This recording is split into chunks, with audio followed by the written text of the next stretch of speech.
ఓం ఐం ప్రేం శ్రీమాత్రే నమః. లలితా త్రిశతిలోని కల్మషగ్ని నామ విచారణలో మనము గతంలో ఇద్దరు సద్గురువుల యొక్క సత్సంగం విశేషం తెలుసుకున్నాము. వాటిలో భాగముగా సోహం, తత్వమసి, బ్రహ్మాస్మి, అమ్మ ఒడి ఇలాంటి పదాలను అర్థ వివరణ చేసుకుంటూ వస్తున్నాం. ఇవన్నీ కూడా మనము ఒక స్టేజ్లో పోయినప్పుడు మనం ఆ మాటలనంతా బయట ఎవరితో చెప్పుకోలేము, అనుభూతి మాత్రమే పొందగలము అని ఆత్మవిచారము చేస్తూనే ఉన్నాము అని చెప్పుకున్నాము. జన్మల నుండి పాపాలు చేస్తూ అనుభవిస్తూ, జన్మలు ఎత్తుతూ పాపాలు మోస్తూ, జన్మలు అనుభవిస్తూ అలసిపోయి ఇప్పటి వరకు వచ్చాము. ఇప్పటికైనా వీటి నుండి బయటకు రావాలి. అది ఎప్పుడు చేయాలి? రేపు చేద్దామా? ఎల్లుండి చేద్దామా? వద్దు, ఇప్పుడే చేద్దాం. అది ఇప్పుడే చేయాలి. ఇప్పుడే, ఈ నిమిషమే ఆ పరమశక్తి యొక్క అనుభూతిని పొందుతాం. అప్పుడు మనలను ఏది ఆపలేదు. భయం ఏదైనా పోగొట్టుకుంటే అనే మనకు భయం ఉండొచ్చు, ఏదైనా పోగొట్టుకుంటామేమో అనే. ఆ భయం ఏమీ అవసరం లేదు. ఏమి తీసుకొని వచ్చాము అని నువ్వు పోగొట్టుకుంటావు? మనం ఏదైతే కలిగి ఉన్నామో అది అంతా అమ్మదే కదా. నీవు తినే అన్నము అమ్మ ఇచ్చిందే, నీవు తాగే నీరు అమ్మదే. ఈ శరీరము నీది కాదు, ప్రాణవాయువు కూడా అమ్మదే. ఈ శరీరం నీది కాదు, మనస్సు బుద్ధి నీది కాదు. నీవు శరీరం మనసు బుద్ధి కాదు. ఈ శరీరము మనసు బుద్ధి మనకు ఏం కలిగిస్తుంది? బాధను కలిగించి ఈ ప్రపంచంలో మనలను మునిగిపోయేలా చేస్తుంది, సత్యాన్ని గుర్తించలేకుండా చేస్తుంది. ఈ శరీర భావంలో మనము ఏం కోరుకుంటున్నాము? సుఖాన్ని కోరుకుంటున్నాము. మనస్సు సంకల్ప వికల్పాత్మకమై మనకు శాంతి ఉండదు, దానికి అస్తిత్వం లేదు. బుద్ధికి కూడా అస్తిత్వం లేదు, కేవలం చైతన్యానికి మాత్రమే అస్తిత్వం ఉంది. ఆ చైతన్యము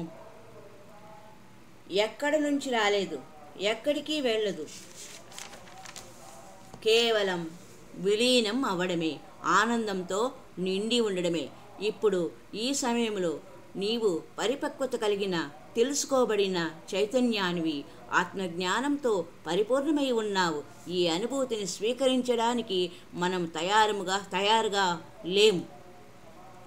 భయముతో మనము స్వీకరించడం లేదు. ఆహారము, భయము, నిద్ర, మైథునాలతో వాటి మీద మన దృష్టి ఉంది. ఈ కారణం వల్ల ఉపాసకులమైన మనలను పశుత్వం వదిలిపెట్టడం లేదు. పశుత్వ భావన నుండి ఈశ్వరీయ భావానికి మనం వెళితే, ఈశ్వరీయ భావంలో మనకు ఈ ఆహారము, భయము, నిద్ర, మైథునాల యొక్క భయము ఉండదు. కర్త, ధర్త, దాత అంతా కూడా భగవంతుడే అన్నీ మనకు ఇస్తాడు. మధ్యలో మనం కర్తవ్యాన్ని మన చేతిలోనికి ఎందుకు తీసుకుంటున్నాము? నేను చేస్తున్నాను అని ఎందుకు అనుకుంటున్నాము? కర్తృత్వ భావం తొలగించుకోవాలి. మన యొక్క చిన్మయత్వమును, అస్తిత్వమును పట్టుకోవాలి. మన అస్తిత్వము పరమ అస్తిత్వము అవ్వాలి. నీవు శుద్ధంగా, పరిపూర్ణముగా ఆ తత్వస్వరూపము అవ్వాలి. వేరుగా ఇంకా ఏమీ కనిపించదు. సాధనలో మన యొక్క ఉపాసన దారిలో కల్మషాలను, భయమును దూరం చేసుకోవాలి. దీక్షితులైన వారు పాపాలు అన్నీ తొలగిపోతాయి. శుద్ధమైన తరువాత ఆ బీజము మన లోపలికి ప్రవేశిస్తుంది. గురువు ఉపదేశం ఇచ్చే సమయంలో ఆ బీజమంత్రము ప్రవేశిస్తుంది మనలో. ఆ నామము, ఆ శబ్దము నీలో ప్రవేశిస్తుంది. ఆ అవస్థ మనకు దీక్షా సమయంలో లభిస్తుంది. ఆ సమయంలో భగవతి మనలో ప్రవేశిస్తుంది, కల్మషాలను నాశనం చేస్తుంది. ఇది అర్థం చేసుకోకపోవడం వలనే మన సాధనలో మనకు పరిపక్వత రావడం లేదు. అర్థం చేసుకోవడం అంటే ఆత్మసమర్పణ చేసుకోవడం. అమ్మకు మనల్ని మనము సమర్పించుకోవడం లేదు. జగన్మాతకు, గురువుకు మనలను మనము సమర్పించుకోవడం లేదు. ఏదో బాధ మనలను ఆపివేస్తుంది. ధనవంతుడనుకనో, పేదవాడనో, మంచి అను, చెడు అను ఇలా రకరకాల ఆలోచనలతో మనము ఆలోచించి ప్రయోజనం లేదు. అంతఃకరణ శుద్ధి ఉందా? దానికి ఒక ఉపాయం ఉన్నది. అది ఏమిటంటే మనలను మనం పూర్తిగా సమర్పించుకోవడము, అంటే శరణాగతి పొందడము, సమర్పణ, సమర్పిత భావము, సమర్పణ, సమర్పిత భావము. ఇది ఉన్నప్పుడు మాత్రమే సాధ్యమవుతుంది.